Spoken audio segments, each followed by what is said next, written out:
Welcome to Study Loop. For this problem on the topic of waves and sound, we are shown a graph which represents a transverse wave on a string, and the wave is moving in the positive x direction with a given speed. Using the information from this graph, we want to write the mathematical expression for this wave. Now we know that in the positive x direction, the mathematical expression for the wave or the wave function is equal to the amplitude a times the sine of 2 pi f times t minus 2 pi x over lambda, where f is the frequency of the wave and lambda the wavelength. Now, from the graph, we can obtain the amplitude and the period, and hence we can calculate then the frequency and the wavelength. So if we refer to the graph, we have an amplitude which we can read off to be 0.01 meter. And the period we know is the time for one complete cycle of the wave. So from the graph, the period t is equal to 0.3 seconds minus 0.1 second, which is 0.2 seconds. So now we have the amplitude and period, and we can calculate the frequency, since we know the frequency is 1 over the period, and this is 1 divided by 0.2 seconds. So the frequency, the number of waves per second, is 5 hertz. Now that we have the frequency, we can then calculate the wavelength.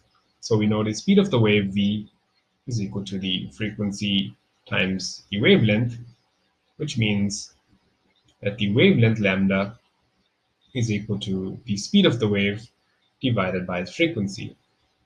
We know the speed and we calculated the frequency, so this is 0.15 meters per second divided by the frequency of 5 hertz.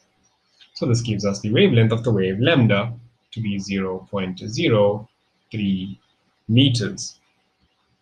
Now, using these values for the amplitude, frequency, and lambda in the initial expression, the wave function, we get the wave function y to be the amplitude 0.01 meters multiplied by the sine of 2 pi times the frequency, which is 5 hertz, times t minus 2 pi x divided by the wavelength 0.03 meters.